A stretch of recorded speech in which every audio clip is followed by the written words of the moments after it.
मित्रों, आज मैं आपको कॉलेज के दो स्टूडेंट्स की एक भयंकर आप बीती सुनाने व दिखाने जा रहा हूं।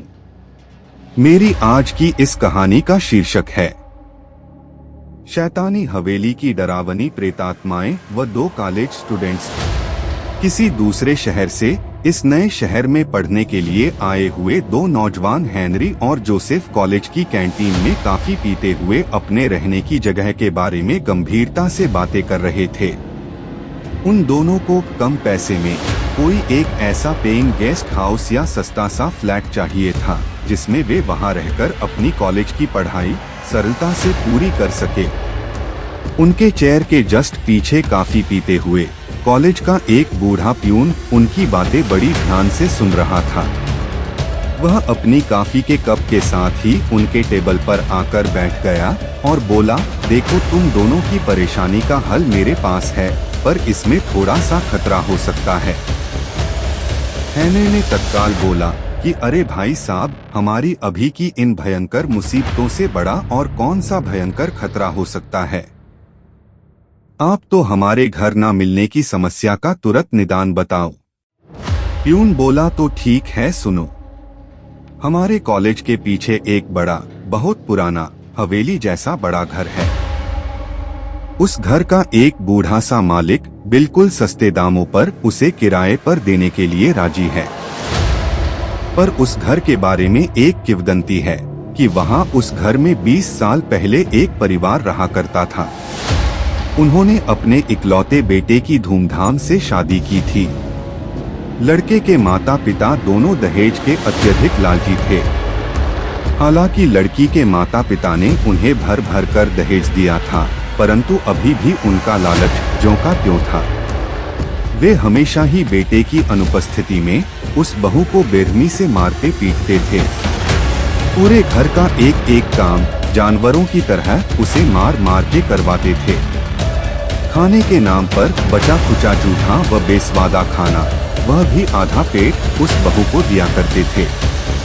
हद तो तब हो गई कि एक रात 2 बजे उन दोनों सास व ससुर ने न सिर्फ उसे बेरहमी से मारा, बल्कि उस पर केरोसिन डालकर आग भी लगा दी और तेजी से अपने कमरे में जाकर दोबारा से दरवाजा अंदर से बंद करके सो गए। इधर वो औरत पूरे घर में इधर से उधर, ऊपर के मंजिल से नीचे तक जलती हुई अपनी आग को बुझाने का प्रयास करते हुए यहाँ वहाँ दौड़ती रही। वह बहुत जोर जोर से चीख व चिल्ला रही थी, पर इतनी रात को उसे बचाने कौन आता, और चीखते चीखते वो जलती हुई तड़प कर मर गई। कहते हैं तब से आज तक रोज रात में 2 बजे से 3 बजे तक उस घर में आग से जलती हुई एक औरत पूरे घर में चीखते चिल्लाते हुए यहाँ वहाँ भागती रहती है, और उसकी आत्मा उसकी अधजली लाश के रूप में आज भी उस घर में भटका करती है। इसी कारण उस भूखे घर को कोई भी किराए पर नहीं लेता था। पर अगर तुम दोनों भूत प्रेत पर विश्वास न करते हुए एक निडर व मादर ख्याल के व्यक्ति हो तो मैं बात आगे बढ़ा सकता हूँ। दोनों एक स्वर में बोले, जी हमें मंजूर है। जोसेफ बड़े ही आत्मविश्वास से बोला, वैसे भी यह भूत प्रेत कुछ नहीं होता। हेनरी बोला, चलो हमें अभी वहां पर ले चलो। प्यून उन्हें उसी वक्त उस घर के वर्तमान मालिक के पास ले गया। घर का मालिक उस हवेली से मात्र 10 मिनट की दूरी पर ही रहता था।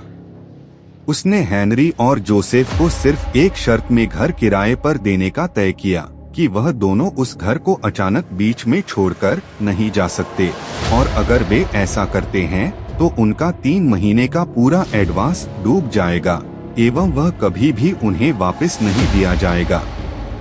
उन दोनों इतनी बड़ी हवेली इतने कम पैसों में मिलती देख बिना सोचे समझे उस मकान मालिक को तत्काल पूरे पैसे देकर घर की चाबी उससे ले ली, और उसी दिन दोपहर को ही उन्होंने अपने घर से लाया हुआ अपना पूरा सामान उस घर में शिफ्ट कर दिया। वह घर काफी बड़ा था। ऊपर की मंजिल का कोई किराया नहीं देना था, बिल्कुल फ्री था। नीचे वहां सोने के लिए 3 बेड, किचन, टॉयलेट, बाथरूम सभी सुविधाएं थी। इसलिए दोनों बड़े खुश लग रहे थे। क्योंकि इतने कम पैसों में दोनों को एक बहुत बड़ी आलीशान हवेली जो किराए पर मिल गई थी। पहले दिन ही वह दोनों रात का खाना बाहर कहीं से खाकर 11 बजे घर पर लौटे और आते ही अपने बेड पर लेट गए। वहां एक लाइन में 3 बेड थे। हेनरी और जोसेफ ने बीच के एक बेड को खाली छोड़कर अगल बगल के दोनों बेड्स में सोने चले गए। रात को ठीक 12 बजे हेनरी नींद से अचानक हड़बड़ाकर उठा और वापस 2 सेकंड बाद पुनः सो भी गया। उसे ऐसा लगा था कि जैसे नींद में ही किसी ने बेरहमी से उसकी हत्या कर दी हो। उसके बाद जोसेफ की नींद भी अचानक खुल गई थी, क्योंकि उसे अचानक इतनी तेज ठंड महसूस होने लगी थी कि ठंड से उसके दांत तक किटकिटाने लगे थे। उसको यह बात बहुत ही अजीब लगी। उसने कमरे की लाइट ऑन करके देखा तो तीसरे नंबर के बेड पर हेनरी अपनी टी शर्ट निकालकर मजे से पंखे की हवा खाते हुए गहरी नींद में सो रहा था, जबकि वह ठंड से कांप रहा था। चूंकि उसे बहुत जोर की नींद आ रही थी, इसलिए फिलहाल उसने इन बातों को अपने दिमाग से निकाल दिया। वह लाइट बंद करने के लिए स्विच की तरफ अपना एक हाथ आगे बढ़ाया, पर उसी वक्त उसकी नजर उन दोनों के बीच वाले बेड पर पड़ी, जिसका गद्दा बीच में इंसान के आकार में धंसा हुआ सा दिखाई दे रहा था, मानो उस पर अभी कोई सोया हुआ हो। उसे अपनी आंखों के सामने जो दिखाई दे रहा था उस बात को श्योर करने के लिए वह उस बेड के नजदीक गया।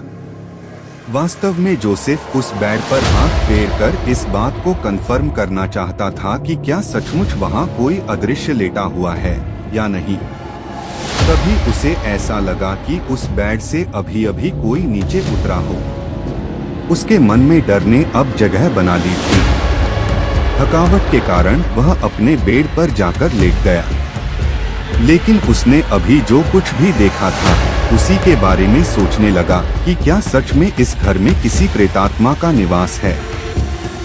तभी उसी बेड से एक ऐसी आवाज आई जैसे कि कोई वापस उस पर आकर अभी लेटा हो। अब उसके दिल की धड़कनें तेज होने लगी थी, कलेजा मानो मुंह को आ रहा हो।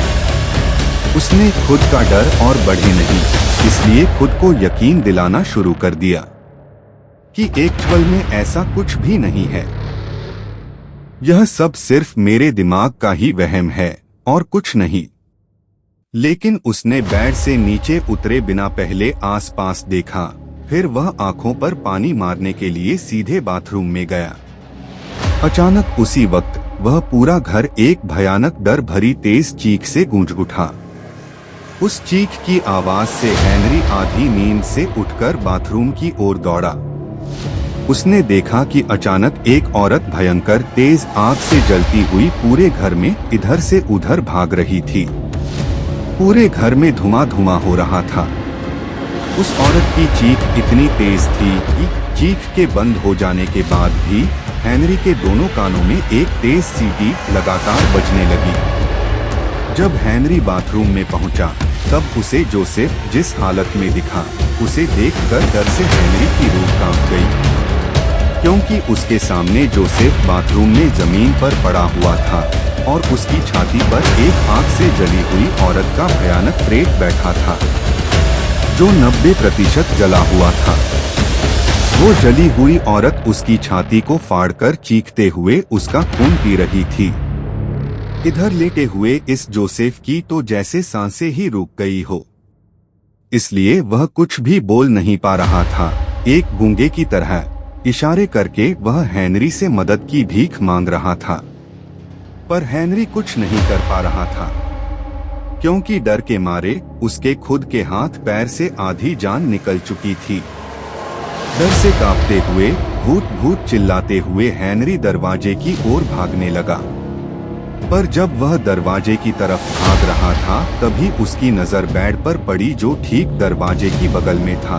बेड पर नजर पड़ते ही उसके दरवाजे की तरफ बढ़ते कदम अपने आप रुकते चले गए, क्योंकि जो सीन उसे सामने दिखाई दे रहा था उस पर उसे यकीन ही नहीं हो रहा था। लाइट की तेज रोशनी चमक रही थी पंखा भी तेज चल रहा था। एक बेड पर जोसेफ अपनी छाती को पकड़े हुए लेटा हुआ पड़ा था और दूसरे बेड पर खुद हेनरी भी लेटा हुआ था। दोनों बेड पूरी तरह खून से लथपथ थे, क्योंकि अभी कुछ ही देर पहले उन दोनों की दर्दनाक मौत हो चुकी थी और अब पूरे घर में बस उन दोनों की रूहें उस औरत की रूह के साथ मिलकर एक साथ हवा में यहाँ से वहाँ उड़ती दिखाई दे रही थी। कुछ ही पलों बाद दोनों अब उस जली औरत की ही भांति एक भयंकर प्रेतात्मा व पिशाच में बदलकर उस भूते घर में हमेशा के लिए रहने लगे।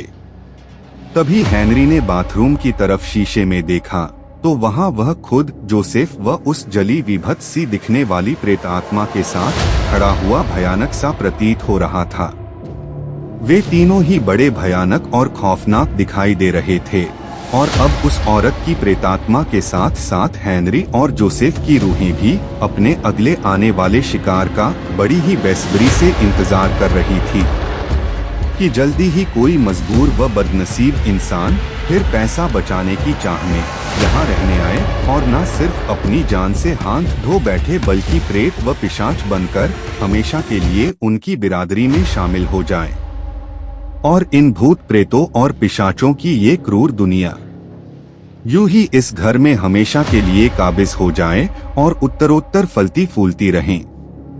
और इस प्रकार इतनी अंधेरी व काली रात में उस औरत के साथ मिलकर अब हेनरी और जोसेफ की तेज डरावनी हंसी से न सिर्फ ये पूरा घर बल्कि पूरा इलाका थर्रा रहा था।